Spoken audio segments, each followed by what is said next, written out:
वैष्णव गुरु से आदि वैष्णव पांच गुरु, उसमें भले सब मंत्रों तंत्रों को जानता हो, सब वेद शास्त्रों को जानता हो, मगर वो कभी वैष्णव नहीं है तो वो गुरु नहीं होता।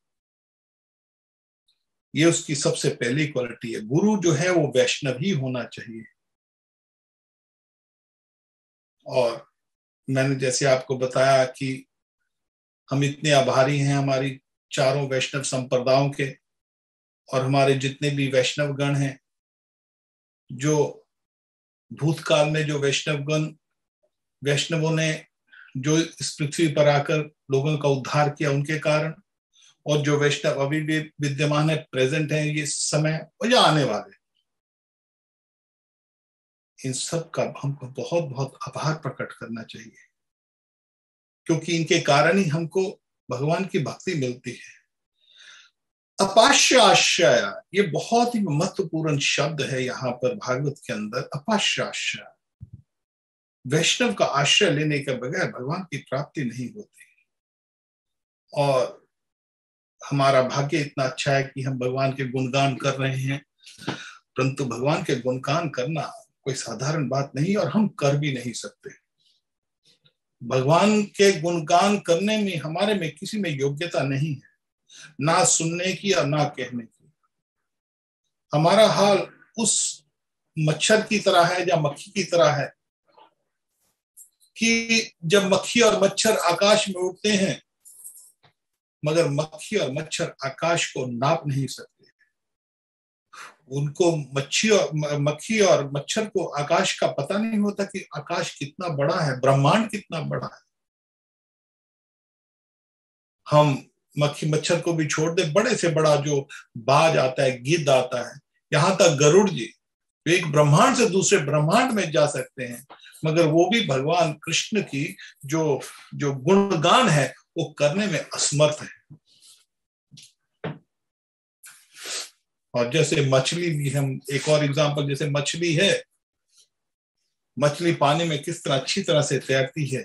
कोई छोटी है, भले कितनी भी बड़ी मछली हो जाए, मगर समुद्र का वो माप नहीं सकती, समुद्र को जान नहीं सकती, समुद्र इतना बड़ा है। उसी तरह हमारे लिए जो भगवान कृष्ण हैं, यहाँ पर स्पष्ट भगवान कहते हैं, ना विदु सुरगणा, बड़े बड़े देवता, बड़े बड़े ऋषि मुनि मेरे को नहीं जान सकते। और जिस अवक्ता वक्ति मां परत मनते मम अबुद्धाया, बड़े बड़े मायावादी लोग, बड़े बड़े गुरु लोग, वो केवल भगवान को अव्यक्त एक ब्रह्म कहकर संबोधित कर देते हैं, एक परमात्मा कहकर संबोधित कर देते हैं, मगर उस परमात्मा, उस ब्रह्म से ऊपर जो परम ब्रह्म कृष्ण है, जो कि लोगों को जल्दी से मिलते नहीं है, वो यशोदा के गोद में खेल रहे हैं। अरे यशोदा उस ब्रह्म को, उस ब्रह्म परम ब्रह्म को, उस भगवान कृष्ण को, अरे एक ओखल से बांध देती है और छड़ी मारकर दिखाती है, अरे चल बैठ, तू कहाँ जाएगा, कितना इतना तू दुष्ट हुआ है, इतना तू उदंग कर रहा है, और तू माखन ये सारा दूध माखन सब कुछ तोड़ दिया तूने। उस भगवान को यशोदा मैया डांटती है। वो भगवान जो देवी देवताओं के, बड़े बड़े ऋषि मुनियों के ध्यान में भी नहीं आते, उनको पता भी नहीं है, वो भगवान अपने अपने पिताजी नंद बाबा के लिए अपने दोनों हाथों से उनके जूते उठा के सर के ऊपर उनकी खड़ा उठाकर चलते हैं। ये है भक्त और ये है भक्ति। और भगवान की भक्ति को जो प्राप्त करना भक्तों के आश्रय के बगैर नहीं हो सकता। मैंने आपको पिछली बार बताया था कि जो गुरु है, उसमें गुरु कोई साधारण बात नहीं है ढूंढना। आज तो कहीं पर भी जाओ, वहां से कान फुकवा कर लोग आ जाते हैं, मगर जो गुरु है, संप्रदाय वही ना मिंतर निष्पत्समते, संप्रदाय में होना चाहिए, शास्त्रों का उसको पूरा श्रुति स्मृति पुराण आदि पंचरात्रि की विधि निगना, उसको पंचरात्रि की विधि, शास्त्र सारे जितने भी श्रुति स्मृति पुराण आदि सब कुछ उसमें परंगत हो, मगर उसके साथ साथ विरक्त हो। वाचो वेगम मनस क्रोध वेगम उद्रपस्थ जीव वेगम, जो वेग है हमारे जो शरीर के अंदर, हमारे मन के, हमारे इंद्रियों के, हमारे उद्र के, उन वेगों के ऊपर नियंत्रण होना चाहिए। ऐसे व्यक्ति के पास ऐसा व्यक्ति ढूंढना पड़ेगा हमको। जब तक हम ऐसे वैष्णव के हाथों पे नहीं जाते तब तक भगवान की भक्ति करना बहुत संभव नहीं है। और हम बहुत आभारी हैं प्रभुपाद जी के, जिनके कारण ना केवल हमको बस संसार को कृष्ण की भक्ति करने का अवसर प्राप्त हो रहा है,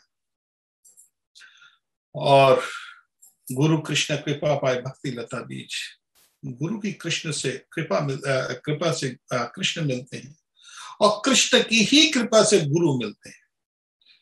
गुरु और कृष्ण दोनों, ऐसा नहीं है जैसे आजकल हम देखते हैं कि लोग बोलते हैं गुरु कृष्ण। वो एक पंजाब में कहावत है, गुरु गोविंद दोनों खड़े किसके लागे पाऊं, बलिहारी जाऊं गोविंद दिया मिलाए। ये कहावत बनी हुई है।